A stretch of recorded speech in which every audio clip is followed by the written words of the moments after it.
America ने middle east में Iran के खिलाफ जितनी साजिशें की हैं, उतनी साजिशें किसी के खिलाफ नहीं की गई। यह वह देश है जिसे बर्बाद करने के लिए अमेरिका और ब्रिटेन एक हो गए। यह वह देश है जिसे बर्बाद करने के लिए अमेरिका ने अपनी पूरी ताकत ऑपरेशन अजैक्स में झोंक दी। ऑपरेशन अजैक्स क्या था और 1953 में ऐसा क्या हुआ था कि अमेरिका ईरान के एक प्रधानमंत्री को हटाने के लिए अपनी सारी दौलत गंवाने को तैयार था? तो कहानी की शुरुआत होती है साल 1901 से, जब ईरान में पहली बार तेल की खोज की गई। यह खोज मिडिल ईस्ट की तकदीर बदलने की शुरुआत थी। पश्चिमी देशों में तेल पहले ही खोजा जा चुका था, लेकिन यह पहली बार था कि किसी मुस्लिम देश में इतने बड़े पैमाने पर तेल की खोज की गई थी। ब्रिटिश एम्पायर और अमेरिका कभी नहीं चाहते थे कि कोई मुस्लिम देश फिर से ताकतवर बने, क्योंकि उन्हें खिलाफत उस्मानिया को खत्म करने में ही पसीने छूट रहे थे। और अगर यह तेल ईरान के हाथ लग जाता तो मिडिल ईस्ट में एक नई ताकत का उदय होता, जिसका मुकाबला करना आसान नहीं था। अमेरिका और ब्रिटेन नहीं चाहते थे कि यह ताकत मुसलमानों के हाथ में आए। हर कोई जानता था कि तेल 20वीं सदी का काला सोना है, जो नया आर्थिक हथियार बनने वाला है। तेल की खोज के बाद अमेरिका और ब्रिटेन ने ईरान पर हमला तो नहीं किया, लेकिन उन्होंने अपने प्रभाव का इस्तेमाल करके ईरान में ऐसे हुक्मरान बिठाए जो उसके इशारों पर काम करते थे। उन्होंने बड़े पैमाने पर ईरान में अपनी तेल रिफाइनरी स्थापित की, कुएं खोदे और अपनी शर्तों पर दुनिया को तेल बेचने लगे। सब कुछ ठीक चल रहा था। ईरान की दौलत से ब्रिटिश एम्पायर और पश्चिमी देश खजाने भर रहे थे। लेकिन तभी 1952 में एक ऐसा हादसा हुआ जिसने ईरान के इतिहास को बदल कर रख दिया, और वह हादसा था ईरान का सत्ता परिवर्तन। 1952 से पहले तक ईरान की सत्ता रजा शाह पहलवी जैसे हुक्मरानों के हाथों में थी, जो अमेरिका और ब्रिटेन के इशारों पर काम करते थे। लेकिन 1952 में पहली बार रजा शाह को चुनौती मिली, जब मोहम्मद मोसद्देक ईरान के प्रधानमंत्री बन गए। मोहम्मद मोसद्देक के हाथ में सत्ता आते ही बड़े पैमाने पर क्रांतिकारी काम करने शुरू किए। उन्होंने देश की पेट्रोलियम इंडस्ट्री को अपने कब्जे में लेने की योजना बनाई और ईरान की पहली नेशनल इरानियन ऑयल कंपनी की स्थापना की। तेल कंपनियों का राष्ट्रीयकरण एक तरह से अमेरिका और ब्रिटेन के वर्चस्व पर सबसे बड़ी चोट थी। कहां अमेरिका ने सोचा था कि वह सालों तक ईरान से तेल निकालेगा और दुनिया में बेचता रहेगा, लेकिन यहाँ तो मोसद्देक ने उनकी कहानी ही खराब कर दी थी।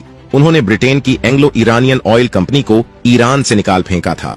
उनका यह कदम पश्चिमी देशों की इकोनॉमी और जियोपॉलिटिकल इंटरेस्ट के लिए एक मुसीबत की तरह था। मोहम्मद मोसद्देक ने सिर्फ तेल इंडस्ट्री को अपने कब्जे में नहीं लिया, बल्कि अमेरिका से कहा कि अगर तेल चाहिए तो उसकी कीमत अदा करो। 1953 में ईरान, इराक और सऊदी अरब से लेकर पूरे मिडिल ईस्ट में एक जैसे हालात थे।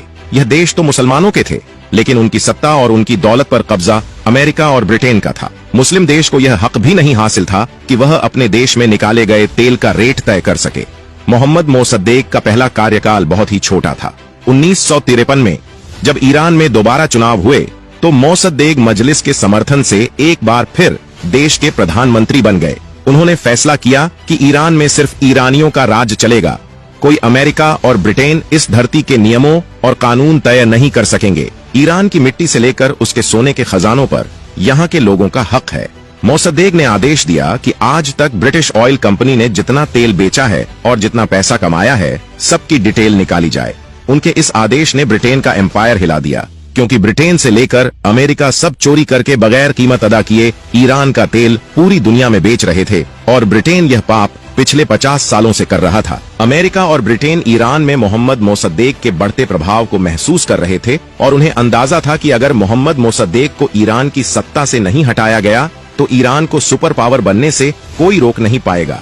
अमेरिका जानता था कि ईरान की लोकप्रियता उसके वर्चस्व के लिए सबसे बड़ा खतरा है। टारगेटिंग ईरान पुस्तक के लेखक डेविड लिखते हैं कि अमेरिका मोहम्मद मोसद्देक की सत्ता को हर हाल में खत्म कर देना चाहता था, और यही वजह है कि उसने मोसद्देक के खिलाफ एक व्यापक अभियान चलाया, लाखों अरबों डॉलर खर्च किए और एक ऑपरेशन अजैक्स की शुरुआत की, जिसका मकसद था ईरान की गद्दी से मोसद्देक को हटाना और उसकी सत्ता अमेरिका समर्थक रजा शाह पहलवी को सौंपना। अमेरिका ने अपने इस मिशन का नाम मशहूर Roman king Ajax the great के नाम पर रखा था, जिसके बारे में कहा जाता है कि उसने ट्रोजन वॉर में निर्णायक भूमिका निभाई थी।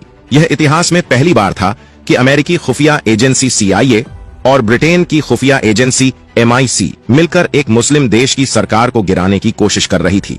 ईरान का तेल अमेरिका के लिए कितनी अहमियत रखता था, उसका अंदाजा इस बात से लगाया जा सकता है कि इस मिशन को अंजाम देने के लिए अमेरिकी राष्ट्रपति थियोडोर रूजवेल्ट का पोता केरमिट रूजवेल्ट खुद तेहरान आया था। जिस वक्त ईरान के लोगों के खिलाफ यह साजिश रची जा रही थी, उस वक्त ब्रिटेन की गद्दी पर विंस्टन चर्चिल और अमेरिका की गद्दी पर आइजनहावर बैठे हुए थे।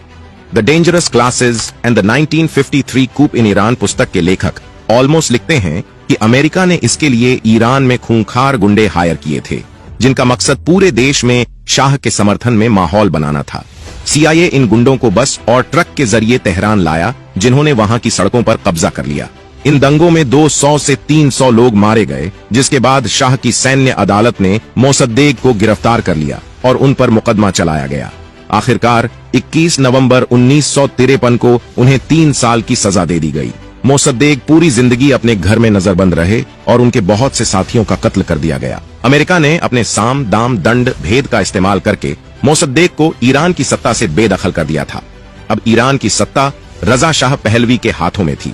वही रजा शाह पहलवी जिसके बारे में आयतुल्लाह खुमैनी ने कहा था कि यही वह शख्स है जिसने हमें अमेरिका के हाथों बेच डाला।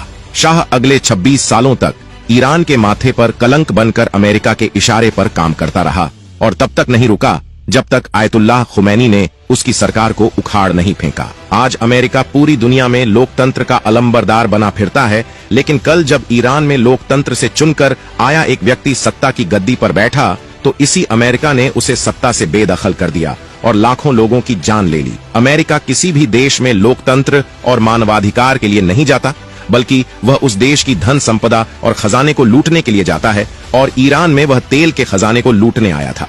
यही वह हादसा था जिसने अमेरिका और ईरान की उस दुश्मनी की बुनियाद रखी जिसे आज तक कोई खत्म नहीं कर पाया। और जब तक यह दुनिया कायम है, ईरान अमेरिकी साम्राज्य के लिए खतरा बना रहेगा। अमेरिका ने ईरान में एक मोसद्देक को हटाया तो इसी मिट्टी से दूसरा आयतुल्लाह खुमैनी पैदा हो गया, जिसने अमेरिका की ऐसी ईंट से ईंट बजाई कि उसके सुपर पावर होने का खिताब भी मिट्टी में मिल गया। अमेरिका के खिलाफ अगर किसी मुस्लिम देश ने खुलकर विद्रोह किया है तो उसका नाम ईरान है। ईरान आज भी अकेला मुस्लिम देश है जो अमेरिका की आंखों में आंखें डालकर बातें करता है। जालिम ताकतों के खिलाफ लड़ने की जो हिम्मत ईरान में है, वह किसी और मुस्लिम देश में नहीं। अरब देश अगर ईरान का साथ दे तो फिलिस्तीन को चंद दिनों में ही आजाद करवाया जा सकता है। वैसे ईरान के बारे में आपके क्या विचार हैं? नीचे कमेंट में जरूर बताएं। अगर आप ईरान को एक ताकतवर देश मानते हैं तो इस वीडियो को लाइक और शेयर जरूर करें। ऐसी और वीडियो को देखने के लिए हमारे चैनल को सब्सक्राइब करें। फिर मिलते हैं किसी नई वीडियो में।